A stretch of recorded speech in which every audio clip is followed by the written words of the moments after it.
Greetings of peace from United Theological Seminary. It's my joy to welcome you today in this good season to a meeting with Molly. I'm coming to you from my office here at United, and so glad that you could join us for this time. And I hope one of these days you can just swing by my office. My door is open and the coffee pot over in the corner is usually going. I would welcome a visit from any of you, dear friends of United. Fall semester ends this week, the fall term, and so that lets you know what's going on. Students are in paper purgatory, and then professors will be in purgatory, having to grade them. But it's been a splendid semester. Folks have worked hard. Enrollment has been great. In 2018, in the fall term, we had 85 students. This fall of 22, we have had 224 students. It has been since the academic year 2001-2002 that we have had over 200 students here. So this is near record for us at United, and we are grateful for all of those who make this possible. Agile professors who can teach online, students distributed throughout the U.S. and beyond who have taken their education, their theological preparation in this format. Right now, we have a wonderful opportunity, and I wouldn't be worth my salt as a president if I didn't say something about a year-end challenge. We have a very faithful donor who has said that she would match every recurring gift or an increase, every new gift or an increase in a recurring gift with $500 up to $20,000. As you can imagine, that makes my heart rise up because we know how important it is to support in a sustaining way theological education. And United is doing it well. Our students are finding their voices, they're finding fresh ideas about vocation, and they are living into a new horizon that they are being beckoned toward. United alums are our letters of recommendation, if I could quote the Apostle Paul. And so today I'm going to be delighted to welcome one who is no exception to doing incredible and transformative work as our other alums do. So I want to introduce you to Chance Martinez Colon, United class of 2022. And so let me start by sharing a bit about Chance, and he will be joining us any minute now. And there you are, Chance. I'm going to introduce you. He earned a Bachelor of Social Work degree at the University of North Alabama. So I guess you and I can talk Southern today. Yes, we can. For all these good Yankee folk. And then he completed his MDiv in UCC Studies this past May. It was his very first time on campus. We'll say more about that, but he came in and helped me move chairs his very first time here. And I thought, well, there's a good fellow. In January 22, he got lay ministerial standing in the UCC, and he serves as pastor of the Spring Hill United Church of Christ in Florida. Are you in Tampa? North of Tampa. Okay. All right. I've got the right vicinity, but good. Very fine. But before serving as a pastor, he spent many years as a social worker, built a social work program for a startup company, Elite Home Care, and then was both a social worker and a social worker supervisor for Bay Care Health. where you assisted patients in all stages of their journey, as well as oversaw a large team of social workers. And then just recently, you were ordained, and I had the joy of offering a word of blessing and benediction at the end. And so, Chance, it's just great to talk with you today. I'm sure there's more on the resume that I could say. And I like all those books behind you. I hope you've read Most of them. Most of them. Great. So let me ask first, what brought you to United? It was one of those I considered a God wink. I was a student at another seminary, but didn't really feel connected and was really struggling. And I reached out to my conference minister, a regional conference minister, and she said, check out United Theological Seminary. I think it might be more what you're looking for. And so I did. And as they say, the rest is history, but it was just a few weeks that I had applied and was accepted and getting ready to start classes. So I will forever be grateful to my regional conference minister for recognizing that this might be a good fit for me and recommending that I apply. Well, we're grateful to your conference minister as well, because we treasure you as an alum and a wonderful spokesperson for the mission of United. Tell me a little bit about your ministry context. Yeah. So, as you've already said, starting in January of this year, I became the pastor of Spring Hill UCC. And I've been fortunate enough to be a member here for the last 4 years. So I know the people. They have been with me along my journey of discernment. And so I was able to accept the position and just kind of hit the ground running. We are a vibrant, thriving, really growing, progressive faith community in a not so progressive area.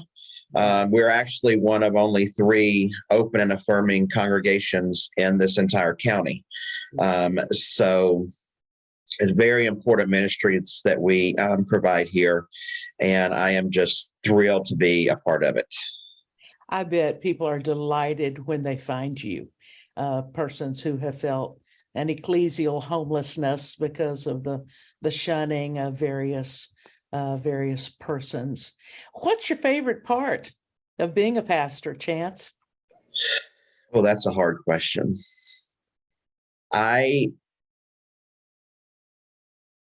This may sound small, but to me, it's huge. When someone introduces me to a friend or family member and they say, "This is my pastor," Yeah. there's a certain level of trust. Yes. In that relationship. And every time I hear that, I'm reminded of the importance of that trust and that relationship. And, being called into situations, homes, hospital rooms, hospice facilities, wherever, knowing that they trust me enough to call me during those times. For me, I think is my favorite part, knowing that they trust me enough to do that. Amen. That makes me tear up, because pastor is a wonderful mantle to carry, and it's born out of trust. And there are those events in people's lives when you really become their pastor. The first crisis, the funeral, whatever. So I commend you for that. Let's talk again about United for a moment. You know something of the impact of scholarships. Can you say a bit more about that? Because I am finding that our donors care more about scholarships than anything else.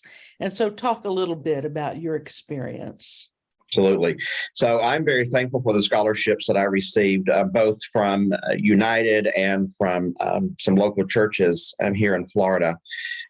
Scholarships were invaluable to me because they allowed me to pursue my education while allowing me to still live.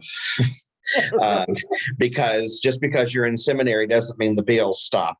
My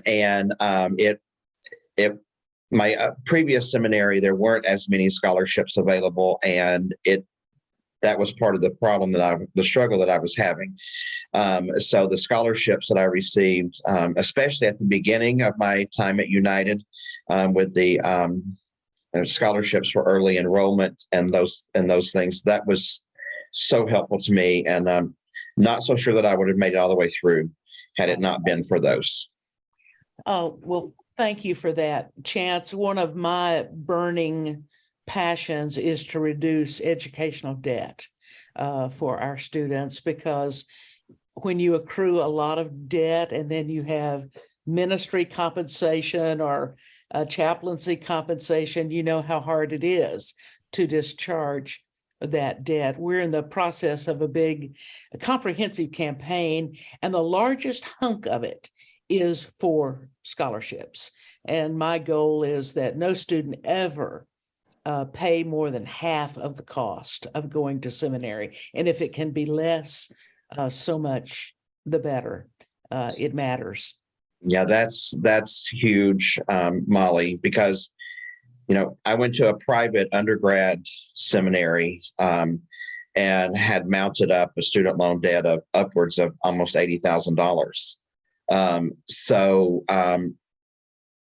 Just the thought, and being married to an accountant, just the thought of taking on more debt Right. would have alone prevented me from being able to complete my degree. And so the scholarships were very helpful, and I was able to complete my program without taking on any additional education debt, which is huge.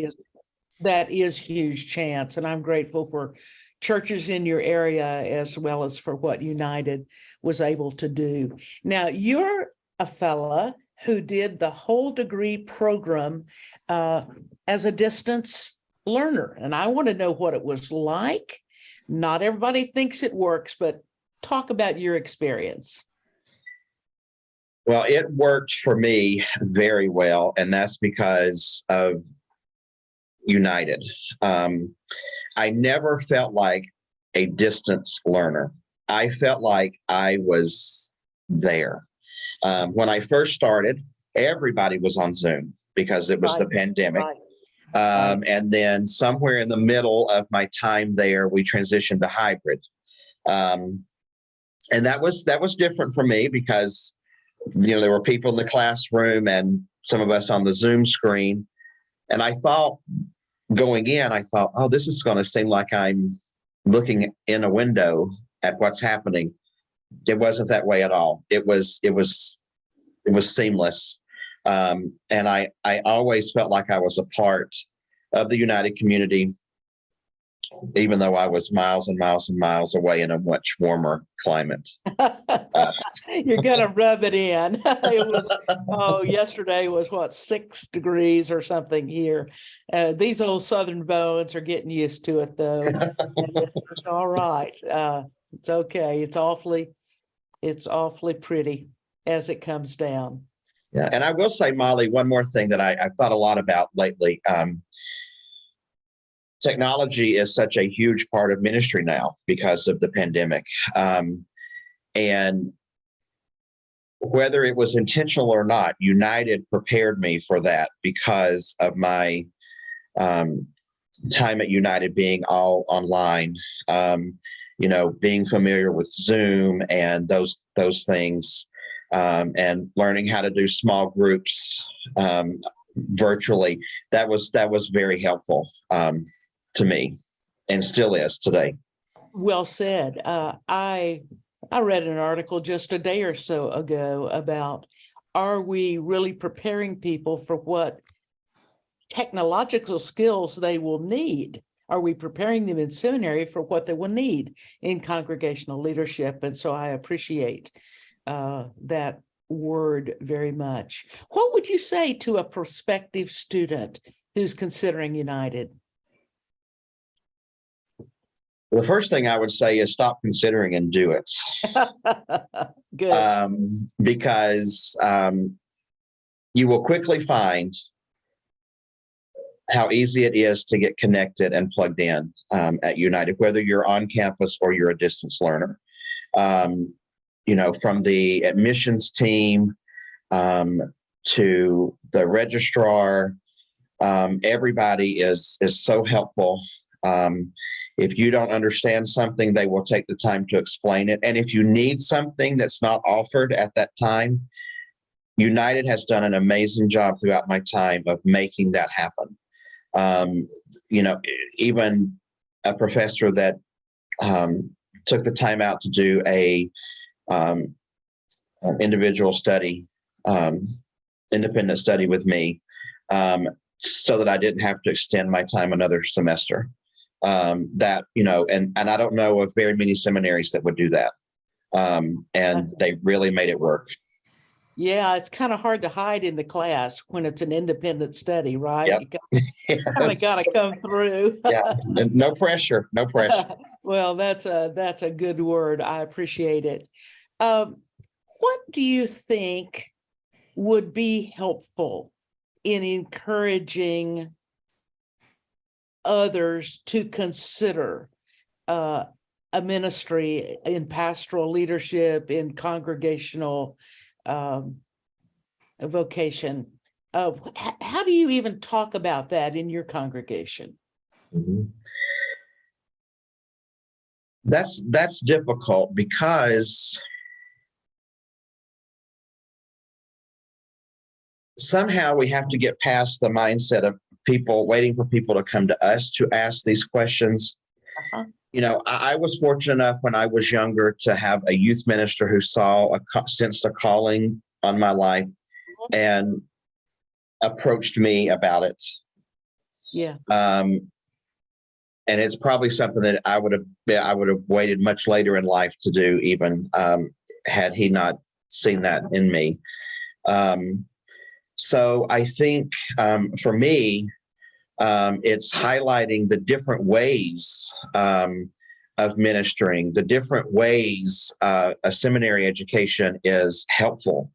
And, there aren't many people, I'm not going to say not many, but there aren't as many people now going into local church ministry. Right. Because the world is wide open to possibilities to people with a seminary education. And I think highlighting some of those different ways would be very helpful in that, I think. Exactly. United prepares people to do a number of things, and some people will return to their profession they had before coming, but they'll be a more ethically justice-oriented person for having spent the time here. I like what you're saying, though, about someone beckoning you or naming something for you. That was my experience as well as an adolescent, actually, a pastor to speak to me, inviting me to consider. A friend of mine coined the mantra: you notice and you name and you nurture. You notice the giftedness of somebody, and then you name it to that person, and then you work with that person to nurture those giftedness. A lot of younger adults aren't too sure there's much juice left in the church, but I think there is, particularly a vibrant, welcoming, and affirming, justice-oriented kind of congregation. I think that would be attractive. Mm-hmm. Well, and being open to different ways of doing it. I think one of the most exciting things about being a local church pastor at this time is we, like many churches, are really new church starts, because during the pandemic, attendance was down. People, were leaving. We've been growing. I mean, I just did our annual report for this year, and we brought in 28 new members this year. Wow. And many of them young families that were looking for something that they hadn't been able to find. And in doing that, we're hearing their new ideas and their, fresh ideas and fresh thoughts about ways to be and do church.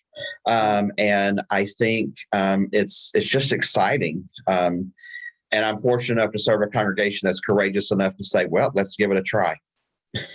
Amen. We've got the Leadership Center for Social Justice right now, and it's training cohort of 16 pastors, basically to get social justice on their church's agendas, working in the areas of economic, gender, racial, and environmental justice. And we're testing a thesis. And the thesis is, we believe that it's those churches that give themselves to these kind of concerns that are the vibrant, flourishing churches. Does that ring true for you? Yes. We've had here in Florida, we're no stranger to social justice issues. And we have tried when we can and as we can as a congregation to address those. And I remember once we had a rally for common sense gun reform. And I had a member from the community who had never been here before, but she came to the rally. She said, I have never seen a church willing to talk about an issue that really matters. Wow. Like this. And I was in a pastor group once and was sharing some of the things that we were doing here. And a well-meaning pastor in the community said, well, that's not the church's responsibility. That's there are organizations for that. And I shared with them, because of my background in social work and Maslow's hierarchy of needs, I said, well, listen, if I'm facing food insecurity, I can't think about my spiritual needs. If I'm not safe at home, I can't think about my spiritual needs. So we as faith communities have to figure out ways to come together and try to address these issues that so many people in our communities are facing so that they can focus on their spiritual. Yeah, that's well said, Chance. Well, listen, it's great to talk with you. I hope you're enjoying preaching in this good season. And I trust that our conversation continues along the way. So grateful that you are one of our alums and that you give a window into your experience here and then what it is helped prepare you to do. And so glad that your church has you as their pastoral leader. It's great. Thank you. And I liked United so much, I'm staying on for my doctorate. I know. Here I it love comes. it. A student with tenure. I love it. All right. Take Bye-bye. care, dear brother. Bye-bye. Thank you all for joining us today.